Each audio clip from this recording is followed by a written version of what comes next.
Hi అండి. ఈరోజు నేను మీకు సింపుల్గా ఏ కూరలో లేనప్పుడు తర్వాత పిల్లలు అప్పుడప్పుడు ఏదైనా అడుగుతూ ఉంటుంటారు కదా, అలాంటప్పుడు బ్యాచిలర్స్కి ఎక్కువగా ఉత్తిగా ఎప్పుడైనా తినాలనిపిస్తే చక్కగా ఏ కూర లేనప్పుడు ఈ ఫ్రైడ్ రైస్ అనేది చక్కగా చేసుకోవచ్చు. సపోజ్ కూర లేదనుకోండి, ఈ ఫ్రైడ్ రైస్ చేసుకుంటే ఇంకేమీ అక్కర్లేదు. ఓకేనా? ఎగ్ ఫ్రైడ్ రైస్ చేసి చూపిస్తాను మీకు ఈరోజు. ఇది ఇద్దరికి సరిపడా, ఫుల్గా తినేవాళ్ళకి ఇద్దరికి సరిపడా చేస్తున్నాను నేను. 3 చూసారా ఎగ్స్ తీసుకున్నాను. అలాగే పెద్ద ఉల్లిపాయ సన్నగా చీలికల్లా చీల్చాను. ఒక 5-6 పచ్చిమిర్చి, పండుమిర్చి ఉన్నాయి ఇంట్లో, పచ్చి లేవు. అవి ఏమైనా పర్వాలేదు, కారం కోసమే కదా ఇవి. పొడుగ్గా చీల్చుకున్నాను. ఒక క్యారెట్ పెద్దది చక్కగా నీట్గా కడిగేసి పైన పొట్టు తీసేసి చక్కగా ఇలాగా కోరుకునేది ఉంటుంది కదా, ఉల్లిపాయ కోరుకునేది, దాంతో కోరేసాను. చిన్న స్పూన్తో కొంచెం అల్లం వెల్లుల్లి పేస్ట్ తీసుకున్నాను. ఇదిగోండి, కొద్దిగా మన ఇంట్లో ఆడుకునే బిర్యానీ పౌడర్ అన్నమాట ఇది. మీరు కర్రీ కోసం వాడుకున్న పౌడర్ అయినా పర్వాలేదు. అలాగే దీంట్లోనే ఆల్రెడీ మనం ఉప్పు వేసేసాను. ఎంత సింపుల్గా చేసుకోవచ్చు అంటే చేసి చూపిస్తాను మీకు. ఫస్ట్ మనం రైస్ వండేసుకోవాలి. ఓకేనా? ఇదిగో రైస్ ఉడుకుతుంది కదా, దీన్ని మనం చక్కగా బాగా ఉడికిన తర్వాత కొద్దిగా పలుకొండగా వార్చుకోవాలి. ఓకేనా? ఫస్ట్ అన్నం వార్చేసుకున్న తర్వాత ఫ్రైడ్ రైస్ ఎలా ఆల్రెడీ తెలుసు అందరికీ. కాకపోతే ఏంటంటే కొంతమంది తెలియని వాళ్ళు ఉంటారు కదా, వాళ్ళ కోసం నా స్టైల్లో నేను చేసి చూపిస్తున్నాను అన్నమాట. ఓకేనండి? రైస్ ఎప్పుడు కూడా కొంచెం పలుగ్గా ఉండగా, అన్నం అలా వండుకుంటామో అలా కాకుండా కొంచెం పలుకుండగా వార్చుకోవాలి. ఓకేనా? ఈ గంజి కూడా పారిపోయకూడదండి, మనం సొంతంగా ఆడించుకున్న రైస్ కాబట్టి. ఈ రైస్ చక్కగా గంజి వార్చుకొని, గంజిలో కొంచెం మజ్జిగ చుక్క లేదా కొంచెం పెరుగు వేసుకొని నిమ్మకాయ పిండుకొని తాగితే, హార్లిక్స్ అనేవారు పూర్వం, గంజిని హార్లిక్స్ అనేవారు తెలుసా, చాలామంది తాగేవారు. ఇప్పుడు కూడా అక్కడక్కడ తాగుతూ ఉంటారు. ఓకేనా? ఇది గంజిని మనం చక్కగా వార్చుకొని కొంచెం పెరిగేసుకొని తాగితే టిఫిన్ తినే పని ఉండదండి. ఉదయాన్నే రైస్ వండుకునే వాళ్ళు అన్నం వార్చుకొని పక్కన పెట్టుకోండి. గంజి కొద్దిగా చల్లారినా పర్వాలేదు, వేడివేడిగా తాగితే ఇంకా బాగుంటుంది. నిమ్మకాయ పిండుకొని తాగితే మంచి ఎనర్జీని ఇస్తుందండి. ఓకేనా? అయితే మనం గంజి వార్చుకుందాము. వార్చిన తర్వాత ఫ్రైడ్ రైస్ అలాగో చేసి చూపిస్తాను మీకు. ఎందుకండి, ఫస్ట్ స్టవ్ వెలిగించి నేను కొంచెం పసుపు వేసాను ఆయిల్లోని. ఇది చక్కగా మరగనిచ్చి, చాలామంది ఏం చేస్తారంటే చిన్న చెక్క, లవంగి, 2 ఎలచి వేసుకుంటారు. అవసరం లేదు, ఎందుకంటే పిల్లలు తినేవి కాబట్టి. పెద్దవాళ్ళకైనా మసాలా పొడి ఉంటుంది కదా, అన్నీ ఇందులోనే ఉంటాయి. అవి ఏమి వేసుకోక్కర్లేదు. మీరు వేసుకోగలిగితే కరివేపాకు వేసుకోండి, ఇష్టపడితే ఫ్లేవర్, లేదంటే అక్కర్లేదు. ఇప్పుడు ఆయిల్ కాగిన వెంటనే ఉల్లిపాయ, పచ్చిమిర్చి మంచి కలర్ వచ్చే వరకు వేసుకోవాలి. మంచి కలర్ రావాలి. ఫస్ట్ వేస్తే ఇందులో మనకి ఏమి వేయక్కర్లేదు, గోల్డెన్ కలర్ వచ్చేంత వరకు వేపుకోవాలి. ఇది ఫుల్గా తినేవాళ్ళకి ఇద్దరికి. మీరు 5గురు తినాలనుకుంటే 5గురికి 5 ఎగ్స్ వేసుకోండి, 2 ఉల్లిపాయలు వేసుకోండి. ఇప్పుడు ఇద్దరికి చేస్తున్నాం కదా, దీన్నే డబల్ చేసుకుంటే బాగుంటుంది టేస్ట్గానే. దీన్నే ఎక్కువ రైస్ వేసుకొని సరిపెట్టుకుంటే ఆ ఫ్లేవరు రాదు, ఆ రుచి రాదు. ఇది ఇద్దరు సరిపెట్టుకొని కొంచెం రైస్ ఎక్కువ వేసుకున్నారంటే అసలు ఫ్రైడ్ రైస్లా ఉండదు అది. ఓకేనా? అందుకనేసి ఎప్పుడైనా కానీ ఇలాగా ఇద్దరికి చేసుకోండి. 4గురు చేసుకోవాలనుకున్నప్పుడు డబల్ చేసుకోండి. అందులో ఇంకొంచెం రైస్ ఎక్కువ వేసుకుంటే 5గురు తినచ్చు. మెయిన్ బ్యాచిలర్స్కి కర్రీస్ ఏమీ లేనప్పుడు చక్కగా మీరు ఎగ్స్ ఉంటే, ఇంట్లో ఉల్లిపాయలు ఉంటే సరిపోతుంది. కర్రీ కోసం చూడక్కర్లేదు, రైస్ వండేసుకుని ఇలా ఫ్రై చేసుకొని తినేసేయండి, మంచిదే కూడా. దీన్ని కలర్ వచ్చిన తర్వాత మళ్ళీ చూపిస్తాను మీకు. ఓకేనా? యాగనిద్దరు, మూత పెట్టేద్దాం.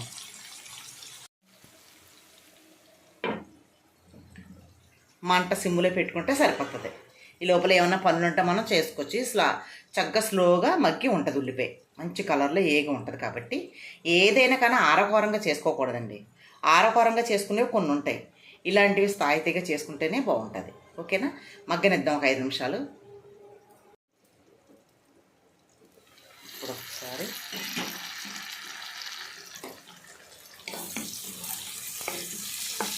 సరే, కలర్ మారుతుంది కదా.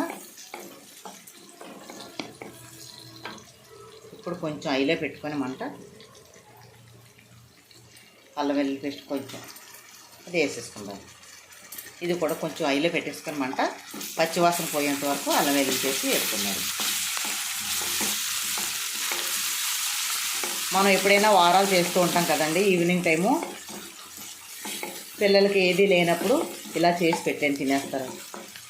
కావాలంటే కచంబరి తెలుసు కదా, కొంచెం పెరుగులోని కొంచెం ఉల్లిపాయ ముక్కలు తినే పిల్లలు ఇష్టంగా తినే పిల్లలుగానే ఉంటే కనుక కొద్దిగా కచంబరి చేసుకొని ఇలా వేసి పెట్టేస్తే తినేస్తారు. కూర కూడా ఏం అక్కర్లేదు, పర్వాలేదండి. వారాల రోజున మనం తినకపోయినా పిల్లల నోళ్ళు ఏమి కట్టక్కర్లేదు.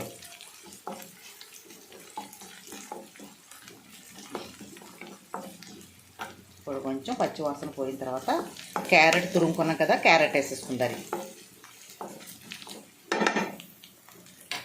చాలామందికి తెలుసండి ఇది, కానీ నా స్టైల్లో ఒకసారి చేసి చూపిద్దాం, ఛానల్లో అప్లోడ్ చేయాలి. ఇప్పుడు క్యారెట్ వేసేస్తున్నాను. వేసేసి ఒకసారి కలిపేసి మంట మీడియం సైజులో పెట్టుకొని మూత పెట్టేసుకుంటే తొందరగా మగ్గిపోతుంది క్యారెట్.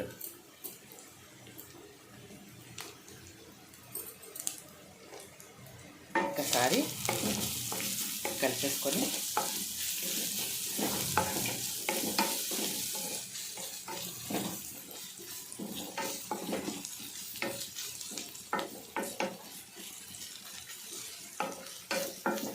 ఒకసారి ఇలా కలిపేసాం కదా, పసుపు అది ఏమి వేయక్కర్లేదు, ఆల్రెడీ ఆయిల్లో వేస్తాను కదా, కొద్దిగా వేస్తే సరిపోద్ది. ఇప్పుడు మనం మంట మీడియం సైజులో పెట్టేసుకొని చక్కగా మూత పెట్టేసుకుంటే ఒక 5-10 నిమిషాల్లో, 5 నుంచి 6 నిమిషాల్లో మగ్గిపోతుంది. మళ్ళీ ఒకసారి కలిపేసి మళ్ళీ మూత పెట్టుకోవచ్చు. నేను గెంజి వార్చాను కదండి, ఇదిగో దీంట్లో నేను ఏం చేస్తానంటే ఒక నిమ్మబద్ద పిండుకొని కొద్దిగా పెరిగేసుకొని డైలీ తాగుతానమాట. ఓకేనా? అలా తాగడం వల్ల నేను టిఫిన్ చేయనండి. ఇది 10 గంటలకే చక్కగా, ఇప్పుడు 10 అవుతుంది కదా, 10 గంటలకు నేను ఈ గంజి తాగుతాను. ఇందులో కొంచెం ఇంత అన్నం వేసుకొని, ఒక్క స్పూన్ అన్నం వేసుకొని తాగేస్తే నేను 2 గంటలకు భోజనం చేసేంత వరకు కూడా చక్కగా కడుపు నిండిపోతుంది. టిఫిన్ గొడవ లేదు. చూసారా, ఇందులో ఆయిల్ ఉండదు కదా. టిఫిన్ అనుకోండి, ఇడ్లీ వేసుకుంటే చట్నీ చేసుకోవాలి, అందులో ఆయిల్తో చేసుకుంటాం. ఆయిల్ లేని ఫుడ్ తినాల్సిన వాళ్ళు ఎవరైతే ఉన్నారో అలాంటి వాళ్ళు ఇలా చేస్తూ ఉండండి. గంజి మహాబలం. రైస్ కూడా మధ్యాహ్నం ఇంతే తినండి, ఎక్కువ తినకండి. ఇది చాలా ఎనర్జీ ఉంటుంది మనకి, ఇది చాలా బలం ఇస్తుంది కాబట్టి తక్కువ తినండి. ఓకేనా? ఇప్పుడు మా గంజి కలుపుకుందారి.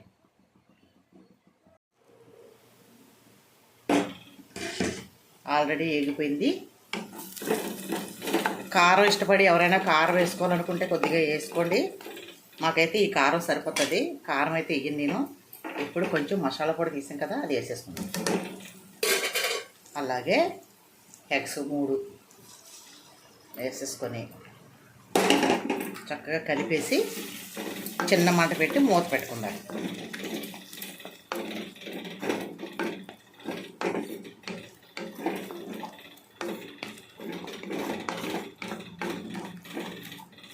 ఒకసారి అంతా ఇలా కలిపేసుకొని అంతా కలిసేలాగా కలిపేసి ఇప్పుడు మూత పెట్టుకుంటే,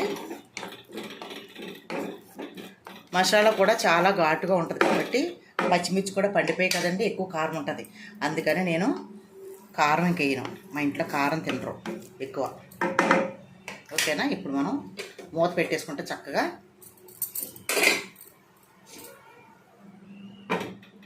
హెగ్గా వేగాలి కదా, మూత పెట్టి సిమ్లో పెట్టి ఒక 5 నిమిషాల నుంచి అప్పుడు మనం రైస్ వేద్దారి.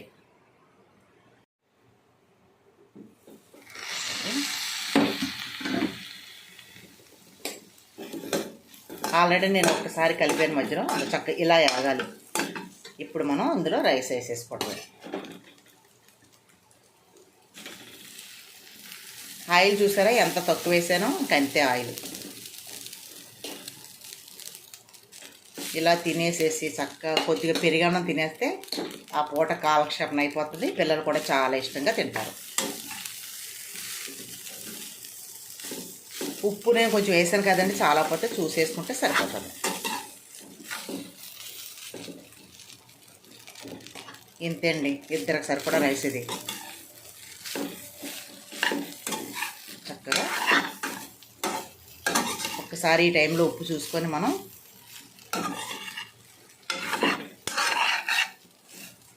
కొత్తిమీర ఉంటే కొత్తిమీర చల్లుకోండి ఇష్టపడితేనే, లేదంటే లేదు, ఆప్షనల్ ఏమీ కాదు. అందుబాటులో ఉంటే వేసుకోండి, లేని వాళ్ళు ఏం చేస్తారు, వేసుకోరు కదా. అలాగే ఒక్క నిమిషం మనం, ఒక్క నిమిషం మూత పెట్టేసి స్టవ్ ఆఫ్ చేసేసుకోవచ్చు.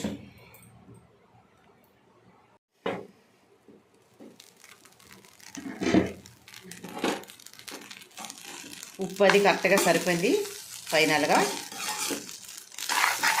ఇప్పుడు స్టవ్ ఆఫ్ చేయాలి. అస్సలు ఆయిల్ చూసారా, నేను టీ గ్లాసులో పావు వంతు వేసాను అంతే. అంటే పెద్ద స్పూన్తో 2 స్పూన్లు వేసానండి.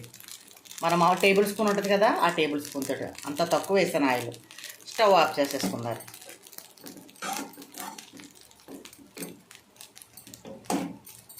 ఇప్పుడు మనం